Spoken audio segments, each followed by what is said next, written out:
On the news, court denies Binance executive bail. INEC tax security agencies on adequate protection of personnel.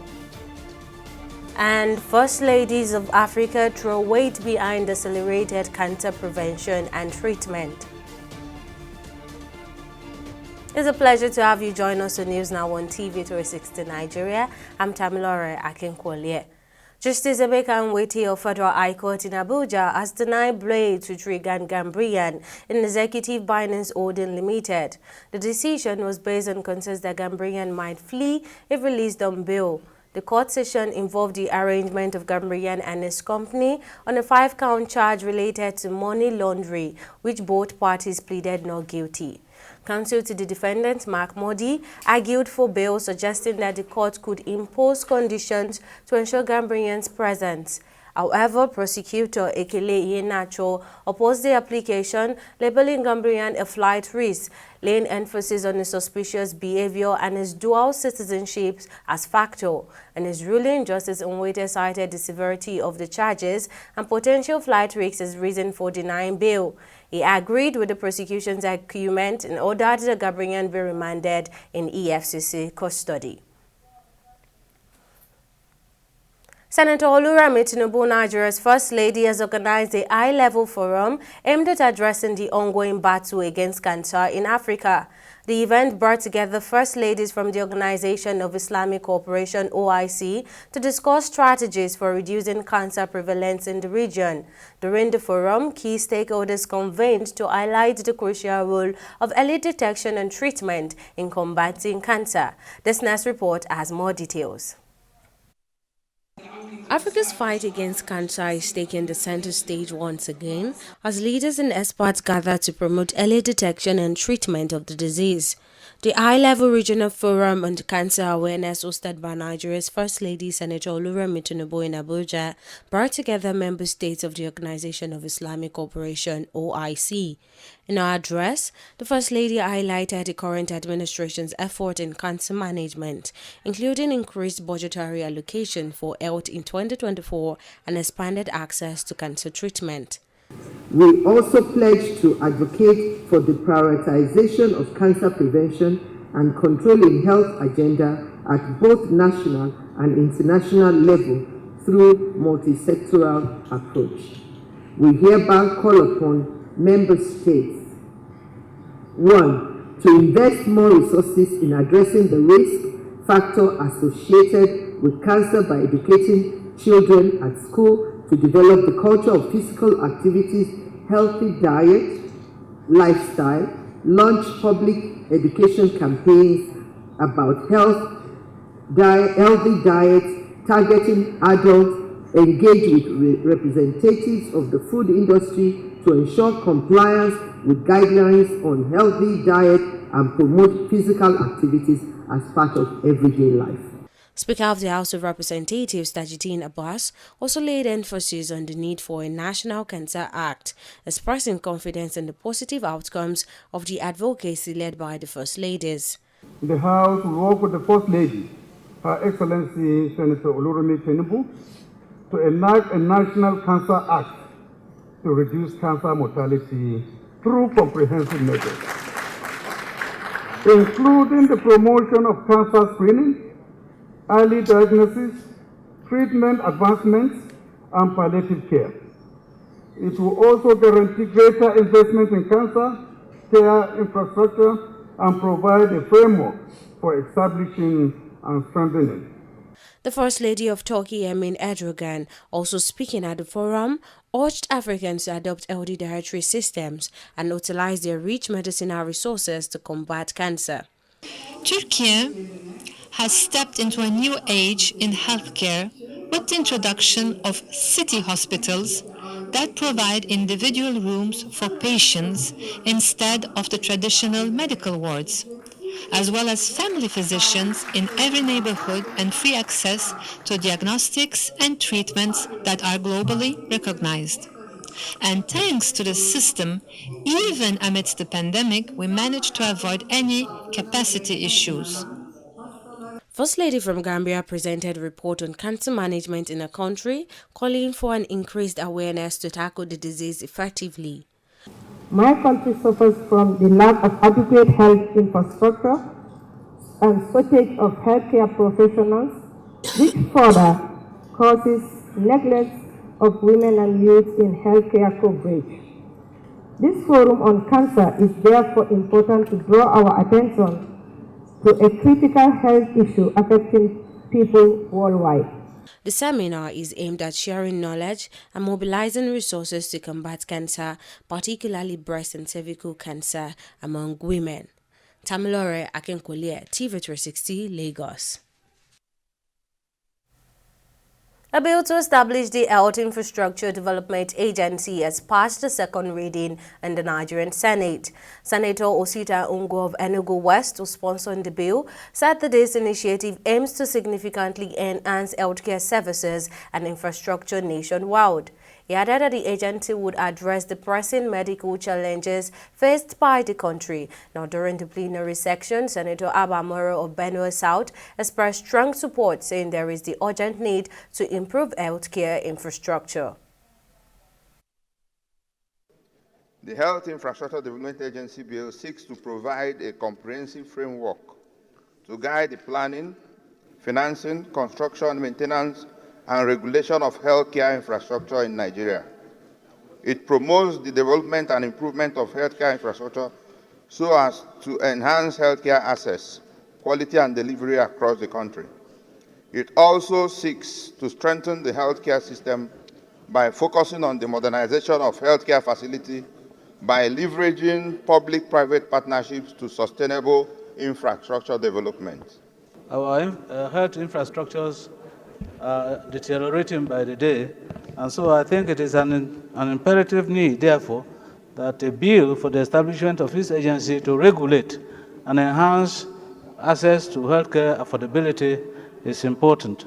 Medical tourism in this country has become a daily occurrence, and if there is an agency like this that can provide for infrastructures and facilities that can make Nigeria a tourism hub and tourism destination, I think it is important that we support this bill be read a second time for the agency to be established expeditiously. There's a need for coordination to really coordinate what is happening in terms of our healthcare infrastructure. A situation where you have haphazard construction of healthcare facilities without proper coordination, I think it's not good. And we understand the money we spend every day for medical tourism. So any effort to strengthen our healthcare delivery system, particularly the infrastructural component, should be something that should be supported. Those in favor that this bill now be read a second time, please say aye. Those against say nay. The ayes have it. And to security matters, in a significant development, troops of the Nigerian Armed Forces have made substantial progress in their ongoing operations against insurgency, kidnapping, and banditry. Over the past 2 weeks, they have neutralized 227 criminal elements and arrested 525 individuals, while also rescuing 253 kidnapped hostages. Major General Edward Buba, Director of Defense Media Operations, announced in Abuja that the troops also recovered a substantial cache of weapons and ammunition and seized 1.6 million naira in cash.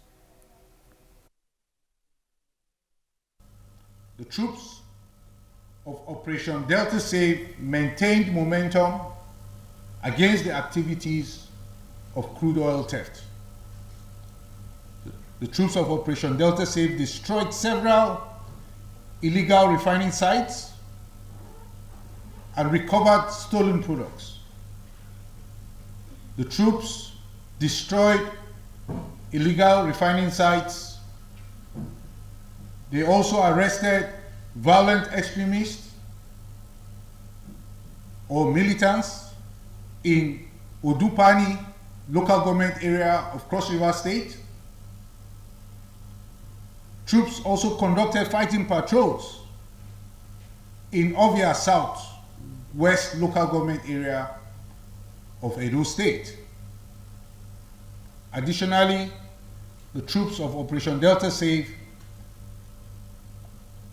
raided violent extremist hideouts in Brass local government area of Bayelsa State, as well as Ethiopia East and Sapele local government areas of Delta State.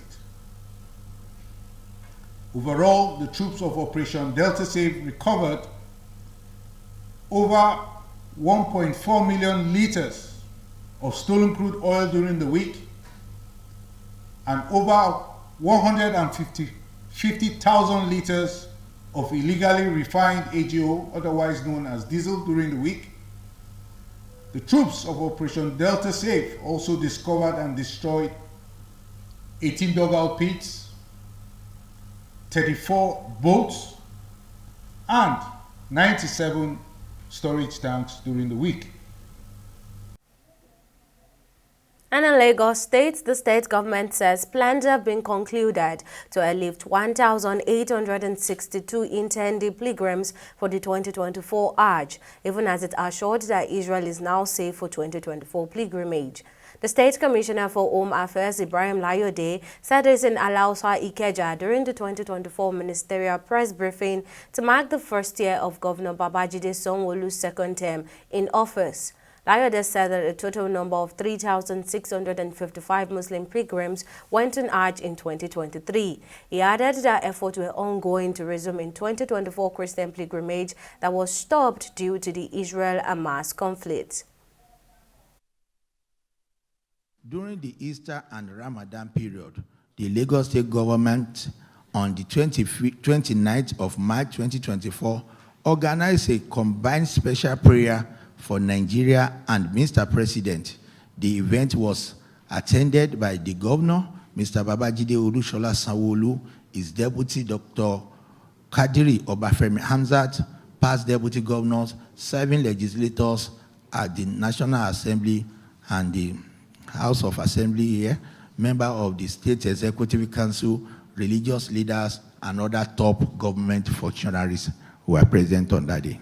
It is an anticipated spiritual event when Christians fast, pray, and engage in the act of self-discipline and purification as they strive to draw close and deepen their connection with God in preparation for the celebration of Easter festival. During this period, the ministry facilitated the distribution of the gift items and over 50,000 food packs as means of showing kindness and palliative to the teeming fasting Christians across the MDAs in the state during the 40 days Lent period. Mr. Governor also extended the gesture of distributing gift items to religious leaders in the state to celebrate Easter festival. Moving out to electoral matters, the chairman of the Independent National Electoral Commission, INEC, Mahmood Yakubu, has issued a call to security agents to prevent violent attacks and negative mobilization by political parties, candidates, and their supporters during the campaign for the upcoming Edo and Ondo off-cycle governorship election. Speaking at the second regular quarterly consultative meeting of the Interagency Consultative Committee on Election Security, Yakubu condemned the misuse of incumbency power to block opposition parties and candidates from accessing radio and television stations for their campaigns. He, however, praised the security agencies for their collaboration in ensuring peaceful elections and urged them to work closely with INEC to guarantee the success of the governorship elections in Edo and Ondo states. I urge you to keep your eyes on the electioneering process with a view to preventing violent attacks or negative mobilization by political parties, candidates, and their supporters during their campaigns. Similarly, the use of the power of incumbency to deny opposition parties and candidates access to public facilities such as radio and television stations, public buildings for their campaigns and rallies, or even outdoor advertising through the imposition of excessive fees and levies often result in the breach of the peace. These actions, including mutual destruction of campaign materials and facilities, violate the provisions of sections 91 to 97 of the Electoral Act 2022. The security agencies have to ensure, and they have the duty, on behalf of the National Security Advisor as well, by commending the security agencies for the successful conduct of the last elections. And I want to add that the same feat is expected of security agencies during the upcoming elections. Except that I want to add that we should be a bit more careful in our deployment in terms of the numbers, so that we will not overburden the system. The Coalition for Truth and Justice has declared its support for APC's national chairman, Abdullahi Ganduje, following his exoneration from corruption allegations, saying the support is based on their commitment to upholding fairness and justice. The coalition's finding unveiled in Abuja dismissed claims against Ganduje, citing a lack of clear evidence, calling for thorough investigations and evidence-based conclusion in matters of public interest. They also called for continued vigilance to ensure accountability and transparency in governance. The Coalition for Truth and Justice wishes to state in unequivocal terms that Dr. Ganduje did not commit any infraction while in office, as they would have want the unsuspecting members of the general public to believe. The facts before us indicate a regime of transparency and accountability. The Coalition for Truth and Justice, as a result of this, informs members of the general public that the allegations of corruption against Dr. Ganduje are at best a political strategy aimed at shifting focus on the ineptitude of the government of Kano State in delivering democracy deliverables to these people. By our record, Dr. Umar Ganduje gave a good account of himself while at the saddle of leadership in Kano State. The facts before us represent a regime of transparency and accountability.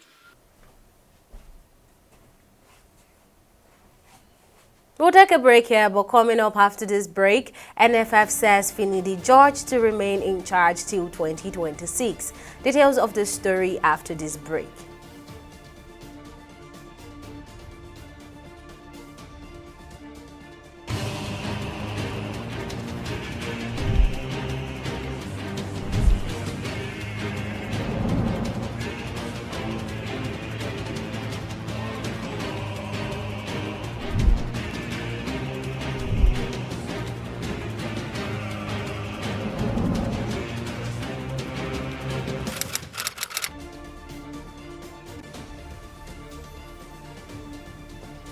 Welcome back. Now, a quick recap of our top stories.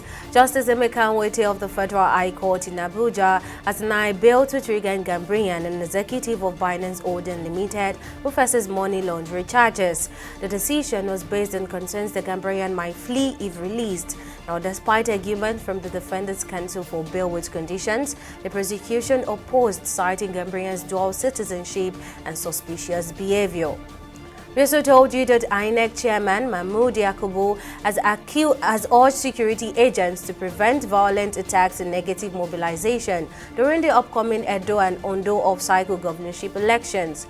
At a meeting on election security, Yakubu criticized the misuse of equivalency power to hinder opposition parties' access to media platforms for campaigning. He, however, commended security agencies for their collaboration in ensuring peaceful elections and called for continued cooperation to ensure the success of the elections in both states. And in case you missed any of our news bulletin or for more updates, you can catch us on Limas World TV and AVO TV. Or log on to our website on www.tv360nigeria.com. You can also follow us on our social media platforms on Twitter, Instagram, and YouTube at TV360 Nigeria. Or download our mobile app on Google Play Store, Huawei App Gallery, and Apple Store. On Facebook, we're at TV360 Online.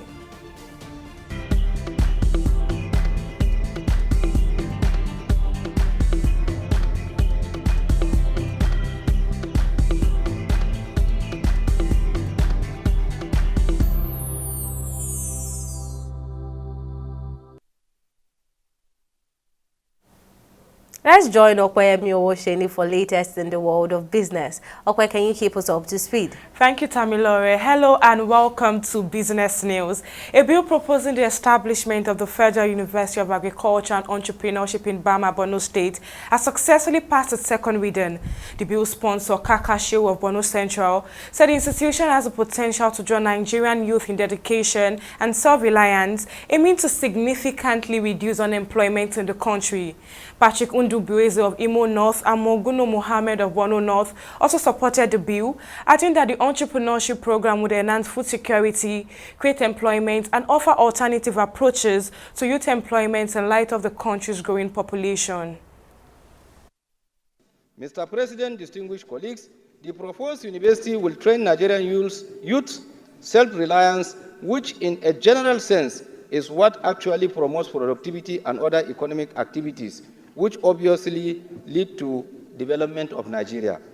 Our youths need to be brought together to understand the importance, the essence of farming, the essence of agriculture, the need. And if we should do so, you find out that most of them will be well engaged. You know that idle mind is the devil's workshop.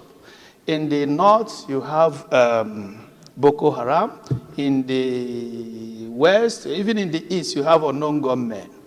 And if these people are well engaged from beginning, they may not have the time for all that they are doing. So this university will engage our youths. So the more the merrier. The more universities we have in this country, the merrier. And this is not just an ordinary university, but a specialized university that is meant to produce the manpower that will be useful to us in our agricultural sector, a sector that is very promising in this country, that when we do very well in exploiting the potentials in agriculture, our country will become a net exporter of food and agricultural produce, and that will enhance our foreign earning and also boost our foreign reserve.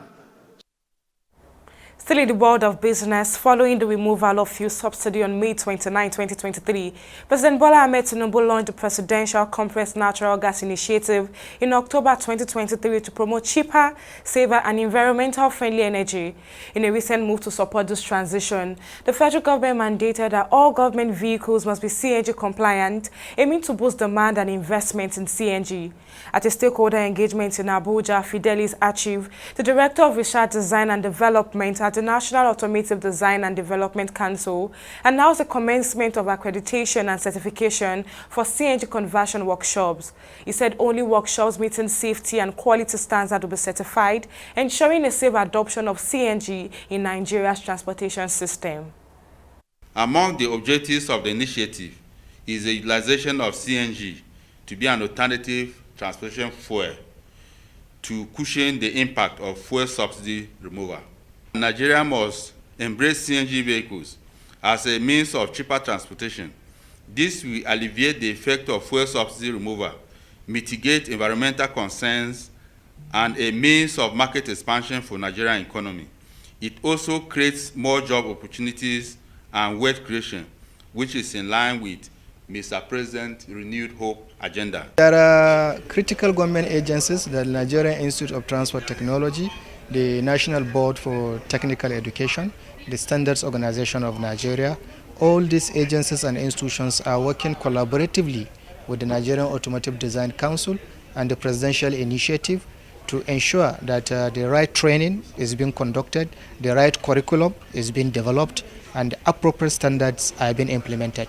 So the government is coordinating all these activities through the Presidential CNG Initiative to ensure that conversion centers are set up with the right personnel, with the right equipment, and with the right conversion kits that are in line with the standards that have been approved by the Standards Organization of Nigeria. We'll go on a short break and be back with Stock Market Report.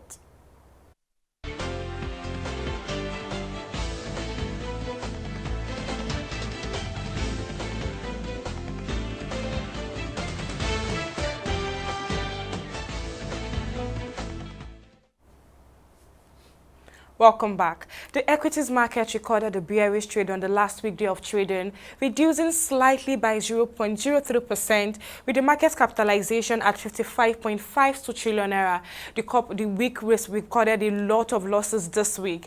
Now, in the aggregate, 124 NGX-listed equities participated in trading, ending with 15 gainers against 24 losers. Now, on the losing side, Transcorp Hotels came out last with an end-of-day price depreciation of 92 naira 00 kobo, followed closely by Name Insurance PLC, which closed at 8 naira 45 kobo. Now, at the end of the last weekday of trading on the Nigerian Stock Exchange, a total of 140 million volumes of shares were exchanged in 6,934 deals, corresponding to a market value of over 9 billion naira. Now, compared to the previous NGX trading day, that's Thursday, May 16th, today's data shows about 52% decline in volume, 25% improvement in turnover, but 5% decline in deals. Well, let's take a quick look at our foreign stock. Well, as you can see from the screen behind me, it's a similar case as the UK FTSE and Japan's Nikkei maintained a bearish trade, and with the UK FTSE at 0.22% and Japan's Nikkei at 0.34%. Reverse is the case, however, for the US Dow Jones, as it maintained a bullish trade at 0.11%. Well, for foreign exchange markets, the US dollar has recorded 1,530 naira 87 kobo on the official market and 1,520 naira on the black market, while the Great British pound recorded 1,937 naira 01 kobo on the official market and at 1,940 naira on the black market. The euro traded at 1,662 naira 83 kobo on the official market and at 1,640 naira on the black market. Well, that's it on both business and stock market reports. Back to you, Tamilore, for the rest of the news. Thank you, Okpeyemi. Now, on the global scene, Israel has accused South Africa of distorting reality in its attempt to get the UN stop court to force it to stop its military campaign in the town of Rafah in southern Gaza. The International Court, ICJ, began 2 days of hearing on Thursday when South Africa told the court that Israel intended to wipe the Palestinians off the face of the earth. The court is already considering a case brought by South Africa in January, accusing Israel of committing genocide against the Palestinians in Gaza. Israel has, however, rejected the claim as false and grossly distorted. And finally, on sport, the president of Nigeria's Football Federation, Ibrahim Musa Gusau, has disclosed the details of the contract awarded to the new Super Eagles coach, Finidi George. Amid earlier speculations of a one-year-old deal, Gusau clarified that George's contract extended until the end of 2026. Speaking on the performance expectation, Gusau outlined specific targets set for George, including qualifications for the Next Nations Cup, reaching at least the semi-finals and securing a spot and World Cup with a goal of progressing to the quarterfinals. And that wraps up our bulletin on News Now. Many thanks for watching. I'm Tamilore Akinkwolye.